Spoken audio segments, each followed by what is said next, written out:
New York's finest in mourning. The officer lost in a senseless crime on the Long Island Expressway, and the woman now under arrest. And we've got dry and mild weather as we head into Wednesday morning. And getting her chance to fly. The Way's Broadway star Ali Stroker is defying the odds yet again with a new project years in the making.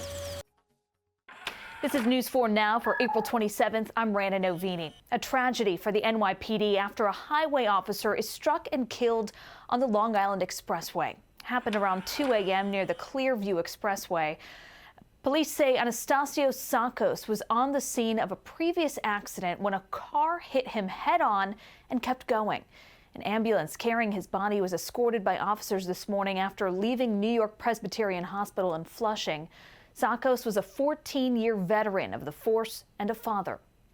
A 43-year-old husband and father of 2 young children was struck and killed by a motorist in what can only be described as a senseless and completely avoidable chain of events that took place on the LIE earlier this morning.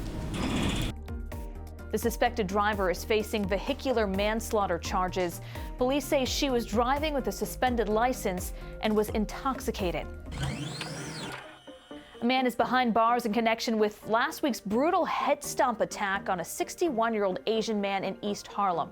The NYPD says Jared Powell has been arrested on 2 counts of felony assault. Police were looking for him since Friday night after the attack caught on video at 3rd Avenue and East 125th Street. The victim was taken to the hospital in critical condition with what's described as a significant injury. The NYPD's Hate Crimes Task Force is investigating. Starting today, if you're fully vaccinated and you're outdoors, you need, and not in a big crowd, you no longer need to wear a mask. I want to be absolutely clear. If you're in a crowd, like a stadium or at a conference or a concert, you still need to wear a mask. Masks off outside if you're fully vaccinated. The CDC has passed down new guidance on masks. The agency says fully vaccinated people can ditch the mask if they're attending a small outdoor gathering with other fully vaccinated and unvaccinated people.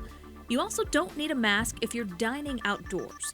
The CDC still recommends those fully vaccinated to wear a mask if they're attending a crowded outdoor event like a game or concert. Other events where masks are recommended are indoor religious services, theaters, and large gatherings. New York and New Jersey are both easing capacity restrictions. In the Garden State, the new changes cover both indoor and outdoor gatherings. In 2 weeks, indoor limits for these events will expand to 50% or a maximum of 250 people. In New York, starting May 15th, offices can boost capacity to 75%, casinos jump to 50%, gyms and fitness clubs go up to 50% as well, but only outside of the city. A car decorated with the COVID protein spikes is grabbing plenty of attention in New Jersey. This little Fiat is helping people get to their vaccine appointments for free. Joe Cicchetti and his partner Shirley Lindbergh created Joe's COVID car. When the pandemic first hit, he used his car to deliver food to sick neighbors. Well, now he and Shirley are driving people to their vaccine appointments in western New Jersey and eastern Pennsylvania. The trip to and from for free. Joe says many of his passengers are wary of the vaccine. I get so many questions online about the coronavirus itself, vaccine. And the biggest question I get is the same one, is it safe? Health experts say all of the vaccines are safe. While Joe welcomes donations, he and Shirley are paying for the rides themselves. Well, you can get your shot and then get a shot on us. That is a new move by Connecticut to help get more people vaccinated. Governor Ned Lamont calls it Drinks on Us. At participating bars and restaurants in the state, you can show your vaccination card and get a free alcoholic drink. It's for a limited time from May 19th through the 31st. You do have to buy some food, and the deal is limited to 1 drink per person. The governor hopes it brings people into local businesses while also getting them vaccinated as well. More than 10.5 million people across the tri-state are now fully vaccinated. That breaks down to about 32% of New Yorkers, almost 34% of adults in New Jersey, and 36% in Connecticut. It looks like we can put away the big heavy coats for a while, right, Rafi? Well, we've got some pleasant weather as we head throughout the evening. If you're thinking of doing dining outside tonight, looking good for that and feeling very comfortable. Not as blustery as yesterday. Winds are going to be lighter. Temperatures starting out in the 60s. Some sunshine to end the day. Then the clouds are going to start to roll back. And temperature-wise, you notice they're not dropping all that much. Only in the upper 50s. That's the sign of a much milder night ahead. You can see these are your lows tonight. Overnight, we don't get very cold at all. In fact, the heat doesn't need to come on at all. Low temperature of 55 degrees in the city. The cold is taking a break, and that's setting us up for a mild start to your day on Wednesday and a major warm-up as the day goes on. Hour by hour, lots of clouds overnight. Again, for your Wednesday morning commute, looking nice and comfortable. No heavy coats needed. Temperatures starting out in the 50s, and it gets much milder. 80s on the way for the afternoon. That's a look at your forecast. Back to you. They've become an all too familiar sight on city streets here in New York and New Jersey and even down on the Jersey Shore. Large groups of dirt bike and ATV riders pulling wheelies, bullying their way through red lights and ignoring virtually all traffic and safety laws. Newark's public safety director says enough is enough. News 4's Chucky Beckford has the story.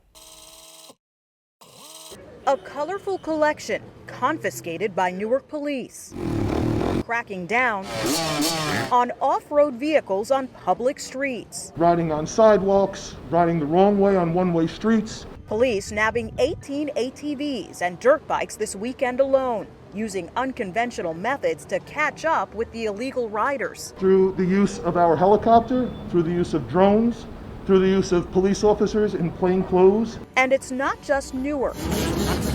The rowdy riders causing a nuisance for neighbors across the river. Some in Upper Manhattan forming social media groups about the noise and disruption, demanding police do more. This is a problem not just in Newark, but in cities across the country.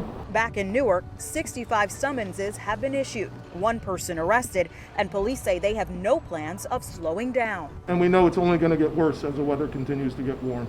In Newark, Chucky Beckford, News 4, New York. She is doing it again, defying the odds and gravity as well. New York Live sits down with Broadway star Ali Stroker to talk about her new children's book that is one of a kind. As the Wicked song Defying Gravity goes, everyone deserves a chance to fly. And that message is at the heart of everything Tony-winning star Ali Stroker does, including her debut novel. Hi, Ali. So good to see you.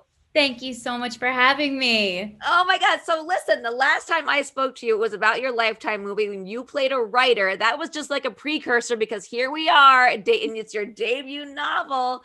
So how does it feel that this is finally out and done? You know, we've been working on this book, me and my writing partner, Stacey Davidowitz, for 3 years. Oh my God. And finally, we can share it with the world. And one of the things that really resonated with me was to create a book that had a lead character who was in a chair. Yeah. Because when I was in middle school, I didn't have any books like that. And I was looking for representation everywhere and it didn't exist. So it was even more of a reason to do this. Yeah, so tell me about the story and Nat. I mean, obviously you just said a lot of it's based on your own experiences. So there's definitely going to be some of Ali and Nat, I assume. So this book, The Chance to Fly, is about a 13-year-old girl named Nat Beacon who moves from Los Angeles to New Jersey. And she decides that she is going to audition for a musical. They're doing Wicked with the Broadway Bounders. I feel like Wicked is the perfect play to kind of have this story relate to because it just says so much about that defying gravity, about, you know, taking the path less chosen and being bold. I had so many feelings about the show as a teenager and when it first came out and how much it meant to me. We all just need to see some new theater too. Yes, we need to get back in the seats, in those Broadway seats. Well, in the meantime, we can read the book, A Chance to Fly. It is out now. Ali, thank you so much for taking the time. It was so nice to catch up with you today. Thank you so much for having me. Thanks for joining us. We'll see you tomorrow.